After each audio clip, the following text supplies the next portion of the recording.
California, 1971. Pacific air carried that quiet, heavy stillness that comes after war, the kind that lingers around men who have seen too much and spoken too little. And on that particular evening in a private training facility outside Los Angeles, a man walked in whose boots had known jungles, gunfire, and missions that would never be written in newspapers. A United States Navy SEAL whose name did not matter as much as his reputation, because among soldiers he was spoken of in the low, respectful tone, reserved for men who return from places others do not. He had heard the name Bruce Lee before. Everyone had. Bruce Lee was becoming something unusual in America at the time, not just a martial artist, not just an actor, but a presence, a man whose speed seemed exaggerated, whose philosophy sounded poetic, whose movements looked almost too precise to be practical, and in military circles there were whispers that Hollywood had turned him into something larger than reality. The SEAL did not hate him. He simply did not believe in myths. To him, combat was mud, weight, breath control, weapon retention, broken ribs, silence under pressure, and endurance when your body had already decided to quit. Combat was not choreography. It was not camera angles. It was survival.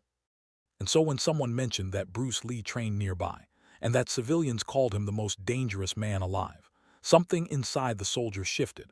Not anger, not arrogance, but curiosity sharpened by experience. Overrated, he said quietly. The word did not carry disrespect. It carried challenge. Bruce Lee had heard comments like that before. From boxers, from wrestlers, from traditional martial artists who believed he broke rules that had existed for centuries. But this was different. This was not a ring fighter. This was a man forged in real operations, in environments where hesitation meant death. Bruce did not respond with offense. He responded with invitation. The meeting was arranged without cameras, without publicity, without studio executives. Just a training floor, wooden walls, heavy bags hanging like silent witnesses, and two men who represented two different philosophies of combat. One believed in structured discipline, shaped by battlefield necessity. The other believed in fluid adaptability, shaped by philosophical truth. The SEAL arrived first, arms folded, posture relaxed but alert, the kind of posture that scans exits automatically. He watched Bruce enter, smaller than expected, lighter than expected, calm beyond reason. No dramatic introduction. No bowing ceremony. Just eye contact. The soldier spoke first. I've been in fights where rules didn't exist. Bruce nodded slightly. That is the only kind of fight that ever exists, he replied. There was no hostility in his tone, only certainty. They agreed on something simple. No weapons, no protective gear, controlled intensity. The goal was not to injure but to test. But even controlled intensity carries truth. The SEAL moved first. Not wild, not reckless. Measured, direct. He closed distance the way soldiers are trained to do, decisively, attempting to overpower, to clinch, to bring the fight into a realm of raw strength where size and conditioning dominate. For a fraction of a second, it seemed logical that mass would win. But what happened next was not dramatic. It was subtle. Bruce did not resist force with force. He shifted. A step angled just outside the line of attack. A hand redirected instead of blocked. A low kick landed not with theatrical explosion, but with surgical timing against the thigh, disrupting balance before power could stabilize. The SEAL adjusted immediately. This was not a man unfamiliar with adaptation. He attempted again, faster this time, aiming to trap the smaller fighter against the wall. Bruce's response was almost invisible. A stop hit. A concept few outside certain circles understood. Intercepting the attack before it fully formed. The soldier felt it, not pain, but interruption. His momentum dissolved mid-motion. The room grew quieter. There were no spectators cheering, only breath. Again the SEAL advanced, this time mixing feints, testing reaction speed. And again Bruce responded not with rehearsed combinations but with spontaneous economy, conserving energy, striking only when necessary, moving only as much as required. Minutes passed. Sweat formed. The difference became clear not in dominance, but in efficiency. The soldier expended energy like a man trained for endurance. Bruce expended energy like a man trained for precision. Finally, in one exchange that neither would later fully describe, the SEAL attempted a decisive rush, committing fully, trusting strength and experience to carry through. Bruce stepped offline, delivered a rapid chain of controlled strikes to centerline targets, and positioned himself behind the soldier's balance before he could reset. It was not violent. It was undeniable. The SEAL froze, not because he was hurt, but because he understood. Had this been uncontrolled, the outcome could have escalated quickly. Bruce stepped back. No celebration, no smirk. Only respect. The soldier exhaled slowly, processing not defeat but revelation. "You don't fight like anyone I've seen," he admitted. Bruce's reply would later be remembered more than the sparring itself. "I do not fight," he said calmly. "I adapt." That night there was no public announcement, no headlines, no interviews. But the SEAL returned to his unit with a different tone when Bruce Lee's name surfaced in conversation. He did not call him overrated again. He called him something rarer. Efficient. And in military language, efficiency is survival. Years later, debates would continue. Boxing versus kung fu, traditional versus modern, real combat versus cinematic expression. Philosophers would analyze his teachings. Fighters would question his methods. Critics would measure his size and doubt his practicality. But somewhere in California, on a quiet training floor, a man who had known real war tested a legend and walked away with respect. Not because he was dominated, but because he witnessed something different. Combat without ego, speed without waste, power without tension, and a philosophy that did not claim to be the strongest, only the most adaptable. And sometimes, in a world obsessed with strength, adaptability is the most dangerous weapon of all. The training floor was quiet long after the movement stopped, and the silence that remained was not awkward, not bitter, but reflective. The kind of silence that exists when two men understand that something important has just happened, even if no one else in the world will ever hear about it. The Navy SEAL did not feel humiliated. He felt unsettled. Because strength he understood. Speed he could measure. Pain he could endure. But what Bruce Lee had shown him was something else entirely.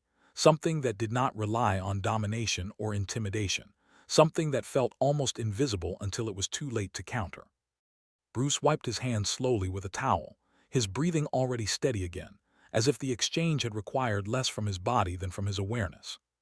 "You rely on commitment," Bruce said calmly, not as criticism but observation. "When you move, you decide fully."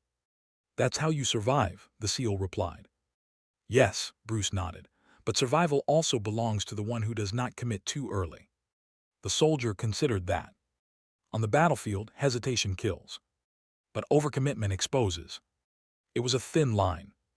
And Bruce seemed to live exactly on that line. They did not leave immediately. Instead, the SEAL asked something unexpected. Again, not to prove dominance, not to reclaim pride, but to understand. Bruce did not smile. He stepped back onto the floor. This time there was no testing phase, no cautious opening. The soldier changed strategy, slowing himself deliberately, reducing power, observing instead of charging, forcing Bruce to initiate. And what happened next was more revealing than the first exchange. Bruce waited. Not passively, but attentively. His stance loose, almost casual, hands alive but relaxed, eyes reading micro-movements, shoulder tension, hip alignment, breathing rhythm, details most men never notice in real time. The SEAL fainted low. Bruce did not bite. He shifted weight slightly, maintaining range. The soldier circled. Bruce mirrored without mirroring exactly, controlling angle without chasing position. Minutes passed with almost no contact. To an outsider, it would have looked uneventful. To a trained fighter, it was a chess match played at physical speed. Finally, the SEAL launched a calculated combination, not brute force this time, but layered intent. A distraction high, entry low, clinch attempt transitioning into a sweep. Bruce moved as if the attack had already been decided in his mind before it began. Intercept. Deflect. Low oblique kick disrupting structure. Back fist grazing the air near the temple. Controlled, measured. The soldier stumbled half a step, not from damage but from timing disruption. Timing. That was the difference. Bruce was not faster because of muscle. He was earlier. Earlier in perception. Earlier in reaction. Earlier in decision. And that realization struck harder than any blow. The SEAL stepped back, hands on hips, chest rising heavier now. "You don't wait to see the punch," he said quietly. "I wait to see the intention," Bruce replied. The words lingered in the air. Intention. On the battlefield, intention hides behind chaos. But here, stripped of weapons and noise, intention revealed itself in posture, breath, focus.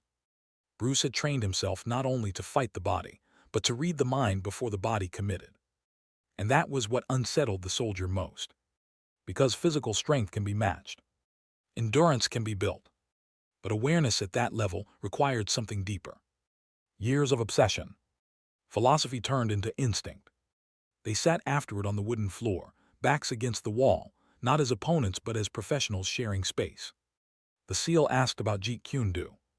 Bruce explained without preaching. It is not a style, he said. It is the absence of fixed style. When you cling to form, you become predictable. When you release form, you become formless. The soldier absorbed this slowly. Military training relies on repetition. Drills, structure, chain of command. But real combat, he admitted, rarely follows structure perfectly. Bruce nodded. Exactly. For a long moment, neither spoke. Outside, cars passed faintly on distant roads. The world moved on, unaware that inside that room 2 systems of combat had quietly intersected. Finally, the SEAL stood. I was wrong, he said plainly. Not about losing. About assuming. Bruce stood as well. There is nothing wrong with testing, he replied, only with refusing to learn. They shook hands. Not theatrically. Firm. Equal. In the months that followed, something subtle shifted. The SEAL incorporated adaptability drills into his own training routines. Less rigidity, more flow, more scenario-based unpredictability. And in private conversations among operators, Bruce Lee's name began to carry a different tone, not celebrity admiration, not cinematic exaggeration, but professional acknowledgement. Years later, debates would still rage on television and in gyms across America, arguments about size, about weight classes, about modern fighters versus past legends, about what would happen under this rule set or that one. But the truth of that quiet evening remained untouched by debate. Because it was not about winning. It was about understanding that combat is not a contest of ego, but a dialogue of timing, perception, and adaptation. And somewhere between the discipline of a Navy SEAL and the philosophy of Bruce Lee, a bridge had been formed. Not between styles, but between mindsets. And bridges, unlike fists, are built to last. Years passed. The SEAL returned from tour missions, training programs, promotions, medals, and briefings. The world changed around him. New conflicts, new fighters, new methods. But something inside him had shifted permanently on that quiet training floor, in a room no one else knew about, in a confrontation that had been less about physical victory than about insight. He still trained every day rigorously, aggressively, but the obsession with size, with strength, with dominance had softened into something more subtle, more dangerous in its quietness, awareness. He remembered Bruce Lee's words often unbidden. It is the absence of fixed style. When you cling to form, you become predictable. When you release form, you become formless. At first, he had thought it was just philosophy, something nice to quote at the gym, something abstract. But the memory of those exchanges, those 8 seconds that had reshaped his understanding, kept resurfacing, not as a lesson he could teach, but as a standard he could measure himself against. One evening in 1980, he was mentoring a young recruit, a tall kid with confidence to spare and technique that relied entirely on brute repetition. The kid laughed when Bruce Lee's name came up, snickering at the idea that a man weighing barely 135 pounds could influence anything in the realm of professional fighters. The SEAL watched him, quiet, calm, waiting. He had been that kid once. He had believed in his own invincibility, and he had been proven wrong. You ever hear about the Navy SEAL challenge? He asked slowly. The kid shook his head. A man thought he could test Bruce Lee with strength, with weight, with combat experience. Thought he could dominate him, and he couldn't. The recruit laughed again. Come on, Bruce Lee, that's Hollywood stuff. He's fast, sure, but he's small. The SEAL leaned closer, eyes steady, voice low. Small doesn't matter, not really, not the way you think. It's awareness, timing, reading your intention before you even commit. 8 seconds. That's all it took to teach me more than 10 years of fighting ever did. 8 seconds. The kid's smile faded. The truth in the story hit harder than any punch could have. 8 seconds, he muttered. What happened? The SEAL shook his head slowly. I can't fully show you. You would have to feel it, but I can teach you to notice it, to anticipate, to move before the moment arrives. That's mastery. In the following years, the SEAL carried Bruce Lee's lessons silently. Not in interviews, not in stories, not in debates. He applied it everywhere, in strategy planning, in training young operators, in sparring sessions. His reputation as a fighter evolved, not because he became stronger, but because he became unpredictable, calm, efficient, adaptable. When friends or colleagues tried to draw him into arguments about Bruce Lee, about style versus strength, about reality versus Hollywood myth, he rarely responded. And when he did, it was always the same words. Legends are smaller than the truth. No exaggeration, no embellishment, just truth, because he knew, he had seen it, he had experienced it. Then came 1973. Bruce Lee passed away suddenly.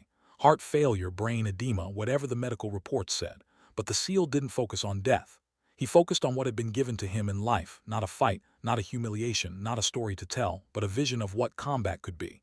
Not an exhibition of strength, but an expression of understanding. Years later, when martial arts schools across America displayed Bruce's philosophy in demonstrations, when fighters debated online or in magazines about who would win, when documentaries replayed his speed, power, and precision, the SEAL simply watched. He remembered, and he understood more than anyone arguing about hypotheticals ever could. Bruce Lee didn't fight to prove dominance. He fought to reveal truth. He didn't need to win. He only needed to teach. And the lesson, though subtle, persisted. In the SEAL's final years of active service, he trained quietly with small groups, sharing the lesson with only a few carefully chosen. Not technique, not style, awareness, adaptation, understanding before action. 8 seconds could change everything, he would tell them. 8 seconds to realize how much you don't know, how much you assume, how much your pride blinds you. And long after he retired, long after the medals and ranks were irrelevant, he would remember those 8 seconds every single day. Every strike, every maneuver, every decision filtered through the lens Bruce Lee had shown him. The world could argue. The world could exaggerate. The world could create myths. But he knew the reality. Not faster, not stronger, not bigger. Smarter, calmer, prepared for anything. And in that understanding, the SEAL finally realized the true power of Bruce Lee. Power that cannot be measured, strength that cannot be counted, mastery that cannot be challenged by size, title, or reputation. 8 seconds, that was all it ever took. And the memory lasted a lifetime.